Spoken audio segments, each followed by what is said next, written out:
All right, and we're back for another. He's adjusting things again. My goodness. Yeah. All right. Well, let me put him on mute while he can adjust it No, even I'm more. good. There you go. Okay. All right, and we're back for another episode of the Lakers Fast Break podcast. It's Gerald Glassford coming right back at you here. Lakers Fast Break, Pop Culture Cosmos, Inside Sports Fantasy Football, Game Source, and Lakerholics.com. We truly appreciate everyone out there listening to all of our great shows. And if you can, please give us a 5-star review on Apple Podcasts. Plus, if you can like, share, subscribe, follow, or do anything that you can to support us right here at Lakers Fast Break, Pop Culture Cosmos, Lakerholics.com, Inside Sports Fantasy Football, Game Source, and everything that we do, including our friends at the Hoopheads Podcast Network at hoopheadspod.com. It is sincerely appreciated. Well, I'll tell you what, the Lakers going into today's game, you just thought it wasn't going to be the case because you had not only LeBron out with suspension, but AD coming in with flu-like symptoms, which is never a good sign. It was touch and go whether he was not going to be in the game or maybe he was going to be in the game. You never know for sure until shoot around, but he was cleared to go ahead and make the game. And unfortunately, the first quarter seemed like the entire Lakers roster had flu-like symptoms because they just completely got outplayed, had no sense of where they were at as far as playing on the defensive side. It looked really atrocious as the Lakers got outscored 36-20 in the first quarter, and in the early part of the second quarter did not fare much better. But a strong comeback in the second quarter, followed by an even better third quarter, which has been the enigma of the Lakers all year. They're back in the game. Got them back from a 25-point deficit all the way down to a tie game, and things were looking good. But a fourth quarter deal where it looks like where every team that comes back from such a large gap, well, almost every team, if you're not the Oklahoma City Thunder against the Los Angeles Lakers, but usually NBA teams when they come from so far back run out of gas, and it looks like that was the case. As in the fourth quarter, the Lakers just did not or could not produce any kind of offense consistently in the fourth quarter, and they end up losing 106-100 in a closely fought contest at the back end of this contest, at the back end of this game in Madison Square Garden against the New York Knicks. And here today to talk about the game, what happened, why did it go so wrong so early on? Should we take anything from this second and third quarter where it turned around for the Lakers? And what to expect for tomorrow's game when LeBron comes back in Indiana. He's a good man indeed. You got to go ahead and check out his 5 Things articles at Lakerholics.com. It is Jamie Sweet. Jamie, want to give a quick shout out to Felix, who's in the chat board already. Appreciate you being here, my friend. I mean, it was that close. I know he's questioning Felix is about was it that close?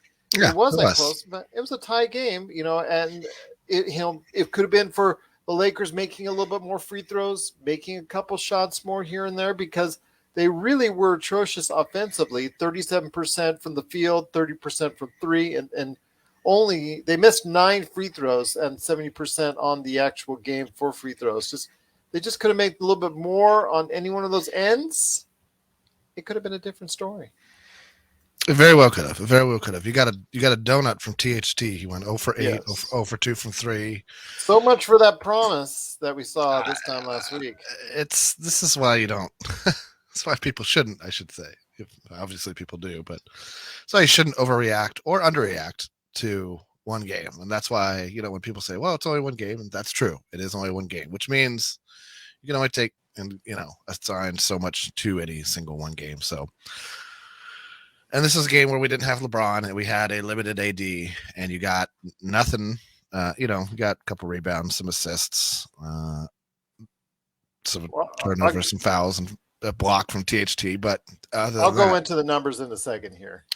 Yeah, I mean, I don't know that you can take too much from a game like this, other than this team has the propensity to give up big quarters to any NBA team that comes along comes along. So That's uh, such a tough ask to come from so far back and just to sustain that over the course of the next 3 quarters. well, I'd be curious to see a comparison of how many 30 plus point quarters Frank Vogel's team had given up at this point last season versus how many 30 plus point quarters the team has given up this season. I will bet that this team is coming up on lapping the other team from last season already. Now, that doesn't in and of itself mean anything specifically, just that this team gives up big quarters. And whenever it happens, if it's at the beginning of the game, like this one is, if it's the third quarter, like it often seems to be, if it's the fourth quarter, whenever, you just create a situation that you need to put forth more effort, more intensity, more focus, more execution in order to pull out a win. And when you're learning on the fly or dealing with injuries or both, like this team, uh, that's an even taller order to fill. So this team is really good at setting itself up for disaster and not quite being able to pull it out. So far, Absolutely. so far, Yeah. so far. So far, I mean, it just you get down like you're talking about last week about a focus for all 4 quarters, and they certainly didn't have it. I mean, in a year, in a season, I should say, in a season that has seen some of the worst defense I've seen from this team in a long time, I think this first quarter sets a new low bar in ineptness, lack of communication, and just no effort on the defensive end. And I think it took, like Reggie Miller said, Avery Bradley deciding he wanted to go ahead and Yeah. ratchet up the intensity. But I also think with Frank Vogel, it's the fact that I think maybe he is doing a better job than a lot of people give him credit for, is because of the fact that this team is so inept in so many ways. Just to have them at a 9-10 mark now, going through 19 games, and you see that where it really goes bad. He's throwing out junk defenses. He's throwing Yeah. out zones. He's trying everything he can. Maybe he's doing a better job than we think. I mean, it's hard to say, right? I mean, it is hard to say. You know, you're missing two key defenders in Ariza and none. Ariza, not so much in the minutes I expect him to play, but in the role I expect him to play. I expect him to be in the game for about 10 to 20 minutes, closer to the 10 side than the 20-minute side. Close out the halves. He's going to close out the first half and the second half, right? So, and he'll, if he can hit from three and defend well, he'll put THT to the bench. Because I know people want to say that Bradley isn't a good fit on this team. I can't disagree more. For the amount of money we're paying Avery Bradley, we're certainly getting our most for those dollars spent compared to some of the other vet minimum. I mean, I would rather. Bazemore is a different situation. Bazemore started off, I thought, really well, and then just out of nowhere fell off a cliff. Couldn't hit, stopped defending well because he wasn't shooting well, and I don't know what precipitated that, but I don't see how we would be even as good as we are without. Although hats off to DeAndre Jordan for a pretty good game tonight. For by his standards, 3 out of 6, 11 rebounds, block and a steal, and no turnovers is getting it done for what you ask out of your center. But that starting lineup, other than AD and Russ and Avery, didn't do much. You can't get so little out of that off guard spot, that shooting guard spot. And THT, I think, had 2, maybe 3, pretty good games to start off, and then went right back to the same kind of THT we saw last season, where you kind of like, when he goes to the bucket, he can't finish, can't shoot outside. It's like he's trying to do 3 things at once and everything. I thought at the beginning of the season, like, oh, maybe the game's kind of starting to slow down for him a little bit. And I remember thinking the same thing in training camp last season, like, oh wow, from this dude's already kind of like seeing the game at a speed that works for his body. But then you see a game like this, and I don't think that. I think that he's like, his head's in 3 different locations and his body's going one way, and he's got this idea to do that, and it just, none of it's working, and none of it's like focused on just doing the one thing. And I think that you could see at times, especially down the stretch, AD talking to THT specifically, when he kind of ran the ball into the defense and just threw it away down the stretch in the fourth. And what I thought was like a possession we absolutely had to get a shot off and to, hopefully score, but at least get an attempt. And down the stretch, you can't have plays like that. And, you could throw back like, well, normally that'd be LeBron and this, that, or anything. But it wasn't tonight. And this is a chance for THT to step up and show again that, he's worth the money that the Lakers chose to invest in him as opposed to other players. And, Alex Caruso. Or whoever, right? Could have been any number of guys, right? Could have been any number of guys. Yeah. But they didn't. They went with THT. And that's going to be one of the things that defines this season, whether it's fair to THT or not. Whether his, mega fans, think he's being used correctly or not, or, this, that, or the other thing. This is the situation not only that you chose to remain in by signing a contract, but that you're in, whether you want to be or not. Anybody, fans, team, whoever. So, we can only evaluate what we've seen. We can only evaluate who's played and how they've played. And in a game like tonight, where you just hope that somebody, like how the team stepped up in the end to kind of cover for LeBron when he got thrown out in Detroit, you kind of hoped somebody would like grab the reins, step up, other than, obviously AD and Russ, who, I have to say, great game by Russ tonight. For three quarters. That's I thought it was pretty good the whole time. I mean, all of our playmaking at the end of the game seemed to just deteriorate. And his first quarter was marred by poor shooting. He only had one shot and then 5 turnovers. It wasn't until really that third quarter where he was turning back the clock. Essentially, yeah. You got that, and it's just we got a great. I wish we could get this more often. I know. Well, we got it in the fourth quarter of Detroit. We got it in the third quarter tonight. So that's the thing with this team, right? Like, there's all these pieces that are like, there. If you could figure out a way to put them together consistently, I think this team would start to play overall better on both ends. It just hasn't happened yet. And as it's not happening, we're gonna hit the 20 game mark at best at 500. At best, 20 games in, a little over 20% of the season gone, coming up on 30. We're a 500 team, which leaves only 62 games to go after tomorrow. And no one's waiting for us to figure it out. So. The big question is when. It's not if for me, it's when. And when it does like get to the best that it can be, what does that really look like? Is it really top heavy with like LeBron scoring 25 and AD scoring 30 and Russ scoring, 20 to 25, and you're getting, the bulk of your points from 3 guys? Or is it, more of a distributor role for Russ where, he's scoring like 15 to 20, but his assists are up a little higher. Tonight he had, 10 assists to 6 turnovers. Again, that first quarter kind of marred that for him a lot, but he settled down over the course of the game. And, he's been shooting the 3 all right, and his free throws are all right. And, as always, he's rebounding. He doesn't need to get seduced. A guy who's shooting 29% for the year, yeah. Don't let him start getting seduced on that. Listen, you don't. We had this discussion before the season even started. No, I agree, and I am not of the volume 3-point camp. I think that if the Lakers keep their 3-pointers between 30 and 35 at like 35 at a max, that they're doing themselves a favor. I would argue 25 to 30, but I just think that the way the modern NBA game is played, to say that you'll average that few 3-pointers a game is a little unrealistic. So I'm like 30 to 35. And I thought for like the last 3 minutes, we just tried to hit the home run 3-pointer when you're down 5, and a 3-pointer doesn't change the scope that much. You need to score. You definitely need to score.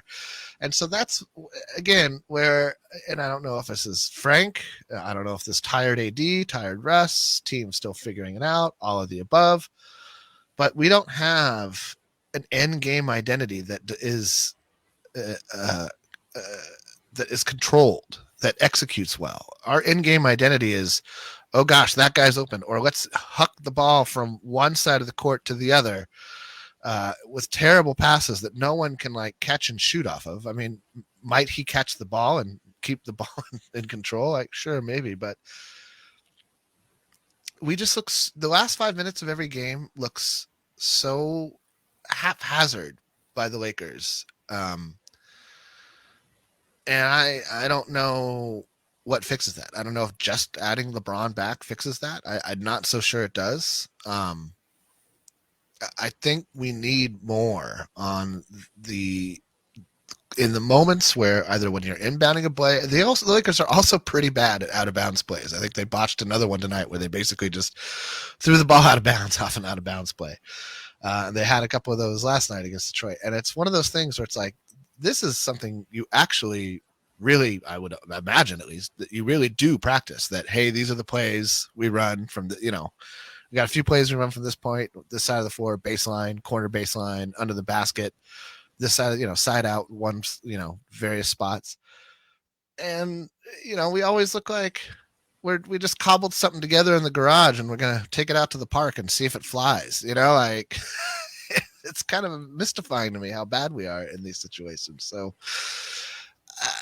it's hard to gauge this team because, LeBron has played so sparingly, and Russ's game is one that forces people to bend to his style of play. And we're also in the middle of that, let's just try AD at the 5 a lot experiment. And all of it feels like a lot for the team to to be able to solve in the first 2 months of the season. And the team looks like that. I feel like they look like they haven't been able to solve any of those things. They haven't figured out how to play Westbrook to the best of his abilities yet. They haven't unlocked AD at the 5 yet, and they haven't unlocked healthy with LeBron yet. And so as long as those things continue to be a struggle for us, I think we're going to continue to, struggle to win games in general against anybody. Once again, it's Jamie Sweet. You got to go ahead and check out his 5 Things articles at Lakerholics.com. It is once again the Lakers falling short in their comeback from 25 points down. They did tie the game, but in the fourth quarter, looked like they ran out of gas and ended up losing 106-100 to the New York Knicks. They're now 9-10, heading out tomorrow to Indiana. So we'll see what happens there. Our thoughts are with Laker Tom and his watching of the UCLA game. Sorry to hear that your Bruins got destroyed by the number 1 team in the nation. A lot of people are going to feel the wrath of Gonzaga. Those Bulldogs are going to, because you got the offensive inside game of Chet, just the the array of individuals that they got there. That you got Drew Timme, who might be the player of the year, who just kills you from the inside. Then you got Chet Holmgren, who's going to block all your shots as he did tonight against UCLA. So it's going to be something where, I don't know. They're going to really be tough to beat. And I hear from what I'm seeing, they're really, really, really good. From what I hear from a lot of people, they said they were a better team last year. So I don't know. I'm seeing right now that, okay, maybe if they were a better team last year, that's fine. But for the season that's now out and about, I think they might still be the best that there is. Yeah, they're okay, right? And Gonzaga always develops great big men. I've always been an admirer of the tradition of the Gonzaga big man. Shout out to Rony Turioff. But yeah, sorry, Tom. Sorry, that's never fun. They were never in the game. Absolutely never in the game. They were down by 20 early, and they pretty much put it into cruise control. So yeah. Sorry, Tom. Sorry. So a bad day for Laker Tom indeed, but hopefully he'll be back a little bit cheerful after maybe a Lakers win. We'll see when LeBron returns to the lineup. It'll be tough because he'll be the only fresh one of the Lakers that's going to be playing because Indiana will have had 2 days rest. The rest of the Lakers will not, and we don't even know the status of AD because if he was sick today, he could be sicker tomorrow. But you never know how that's going to end up. So Hopefully, it was Poot. This is the second time AD's had flu-like symptoms in a game in like a week and a half, 2 weeks, right? yeah, Maybe 3 weeks, but it's been so. Maybe people are giving him bad burgers on the road or something. You know, like the old who Kobe knows? bad burger at the hotel. Because it's. I mean, every time they say like flu-like symptoms, I'm like, oh man, don't be health and safety protocols. Like if he goes out for 10 days minimum, They're that's quick to say now if it's non-COVID yes, related. it comes out very good. Flu-like symptoms, flu-like symptoms, flu-like Yes, symptoms. non-COVID. It's always in the same sentence. But my friend, before we head on out, you Yeah. want to go ahead and give everybody the lowdown of what you're working on with another 5 Things article at Lakerholics.com? Yeah, I mean it's going to be what happened tonight in tonight's game, and also something we didn't talk about tonight that will be talked about in the article will be how their bench smoked our bench. Got a lot more out of their bench than we got out of our bench, and A that's very really down night for Carmelo in his return to MSG. yeah. I think he had a clutch three late, but other than that, not much. And Monk struggled, and THT struggled, and Dwight But played that's not very well. surprising because New York has the best bench right now. They've outplayed their Yes, starters. In fact, it's been well known right. statistically how bad the starters for the New York Knicks have played this season and Yeah. how much better their bench has played. And I've told you for years, actually going on 2 seasons now, about Emmanuel Quickly and about Yep. how he's always very much underappreciated. And then they, And oh Alec no, Burks. Alec yeah, Burks is solid. He's a solid guy to have out there, yeah, drawn out there for the bet, yeah. and So, then you and got along with him Derek Rose, and normally that's the case. And it will be Toppin now coming yep, off the bench, who's starting to yep, play like what they thought of him as a top 10 pick. yep. So now you got these guys coming off the bench. It's very strong. It's just for them, can they translate that into the starters and get some consistency there? And that includes Julius Randle, who has not played at the level consistently that he did last year. Today he Yeah. did get 20 points and 16 rebounds and 5 assists. 5 assists. Didn't shoot very well, but Nope. again, an overall decent game for him. Evan Fournier hit 6 of 9 on 3-pointers on his way to 26 points. Team Oxygen brings some life back to Evan Fournier's season, right? Yeah, Averages 12 on the season, drops 26 against the Lakers. exactly. Awesome. It just seems like the Lakers come into Every town and game, get well. They're the get well team for now, every game. but please check out his articles today at Lakerholics.com. It is the 5 Thing articles that he does, and he does every single time out with a new game, and he's going to be adding one for the Lakers and the Knicks. Again, it's the Lakers falling short 106-100 with an abysmal performance from THT with 0 points, 0 for 8. Avery Bradley, I want to give him very, very big props. 15 points, 9 rebounds, 2 steals. The thing is, even though Laker Tom doesn't like him in the starting lineup today, I think he was sorely needed because he gave that intensity once they got their act together in the second quarter, and he was a key part of them for at least 2 quarters finding a defensive rhythm, although they should do that much more often. Russell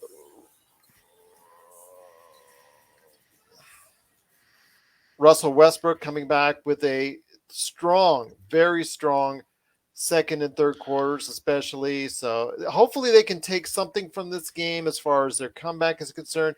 Maybe realizing that Anthony Davis, 5 of 11 missed, only 5 of 11 from the free throw line, only 20 points. He was obviously not playing at the level we normally see from AD. So I think there's much to take for this game. Carmelo Anthony struggled. Malik Monk struggled. I mean, you're right. Our bench totally got outplayed, but Bench got maybe, dominated. yeah, they got dominated. I mean, just the fact that we were not able to shoot well today, and you live by the 3-pointer, you die by the 3-pointer, and that's what we're seeing. And I know you're not a big fan of it, but again, that's what we've got on our team. And when they're not hitting 3-pointers, they got to play defense, and they're not doing that consistently over a full 4 quarters. Right. No, those two things are like this right now.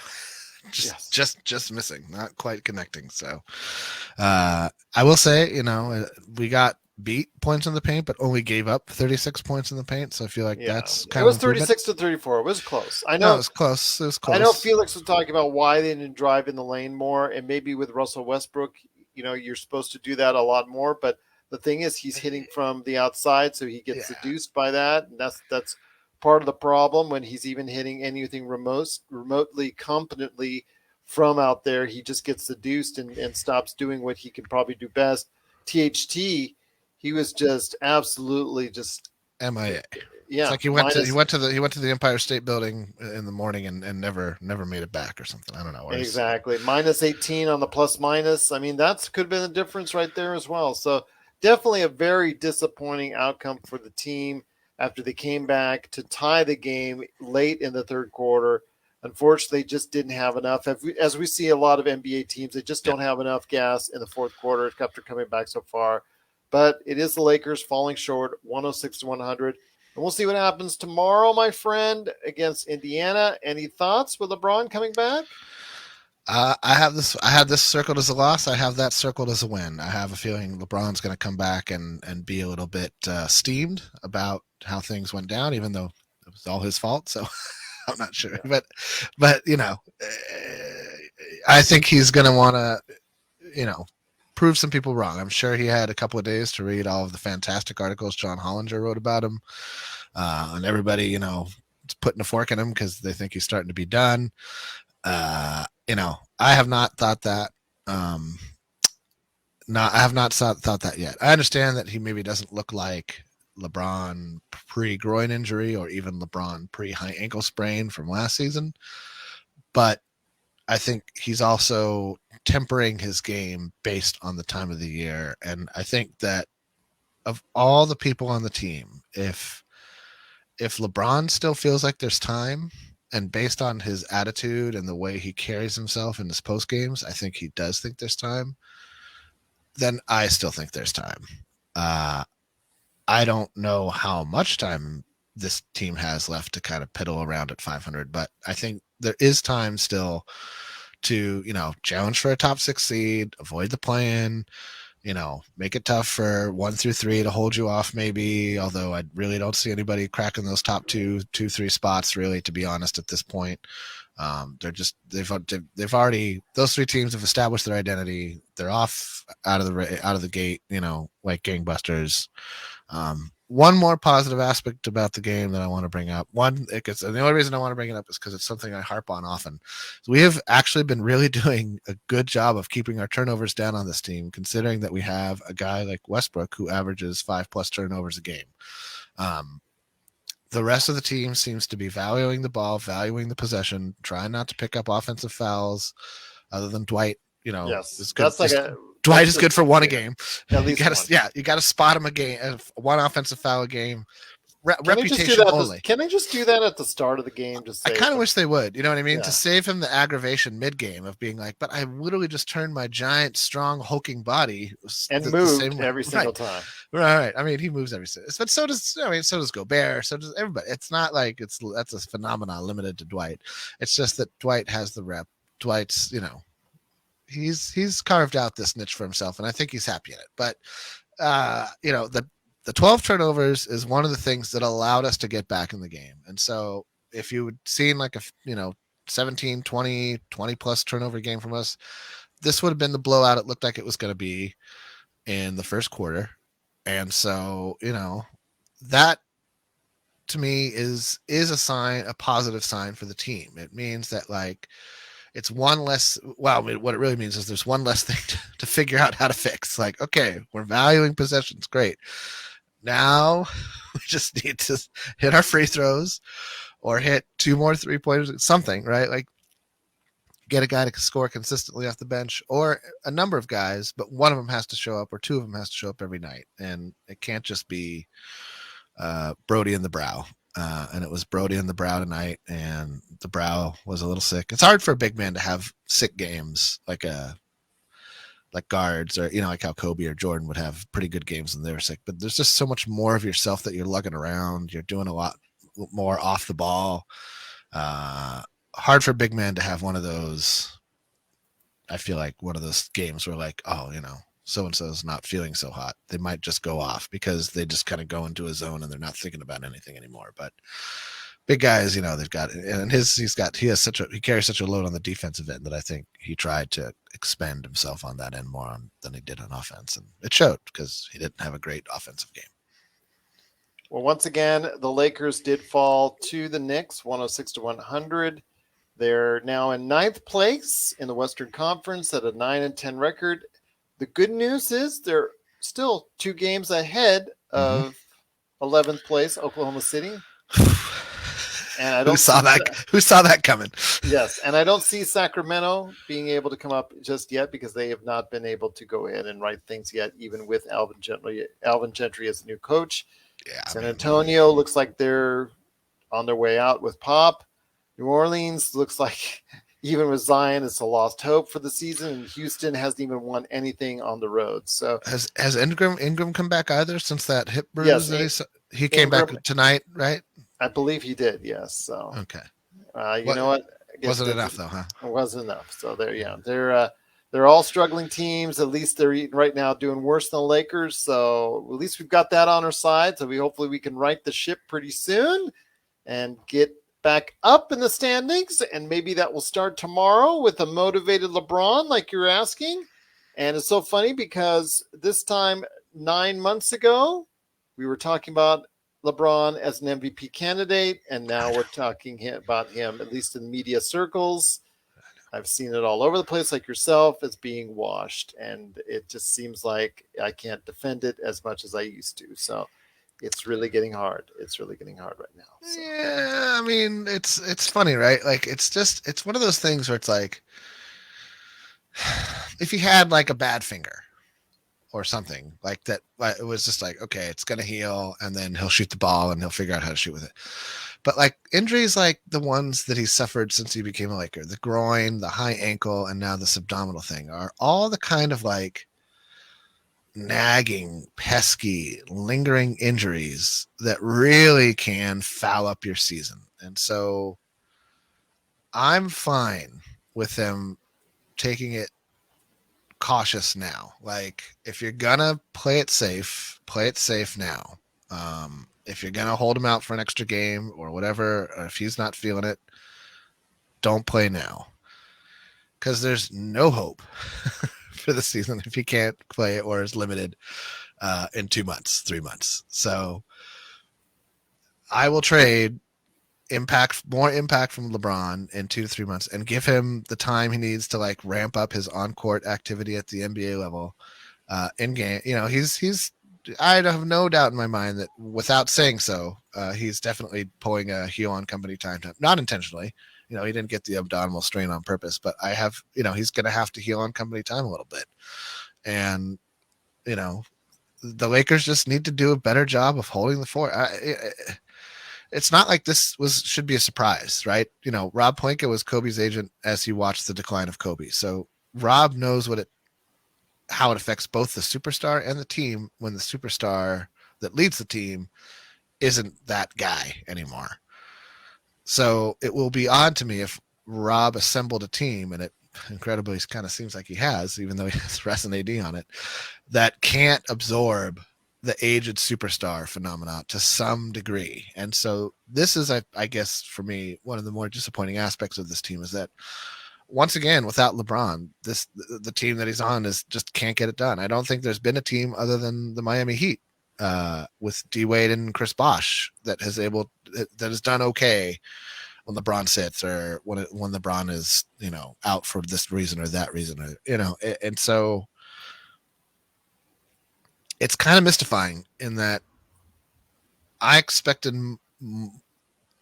the struggle to be more of when all three of Westbrook, Davis, and James played, but to see just Westbrook and Davis struggle to this degree, and some of it's the supporting cast, you know, some of it's that we're a middle of the road offensive team, but I still feel like, given Russ's track record of being able to lift teams up with his ability, that this is still under you know, delivering. They're not able to get the most out of this yet, and they got to figure it out sooner than later. Otherwise, you know, that dinner will have been for naught. Absolutely, indeed. But it is the Lakers, unfortunately, falling short, 106-100 at MSG. against the Knicks. But hopefully a better time will be tomorrow with LeBron coming back into the fold, back into the lineup, finishing his suspension. He's now going to come back hopefully with a renewed vengeance, maybe a little bit less on the elbow action. We'll see. But once again, if you have questions for us, at Lakers Fast Break on Twitter, LakersFastBreak at yahoo.com, or the best place to go for your conversations on the Los Angeles Lakers at Lakerholics.com. Well, again, we'll be back after the Indiana game tomorrow night. Looking forward to some great conversations with you guys and the Lakerholics out there, whether it's Laker Tom. Hopefully it was with you, Jamie. You'll be available. Keeping my fingers crossed. Want to give a big shout out to Magic Man Sean Grice. Hopefully all is well with you, my friend. Looking forward to getting a chance to talk to him. Looking forward to getting a chance to talk to Joe Soro and letting him know that maybe THT didn't work out quite as well as he thought it would. Seeing what his thoughts will be on that. But waiting to hear what everybody has to say, and we'll start tomorrow when we come back for the wrap-up on the Indiana game right here at the Lakers Fast Break Podcast.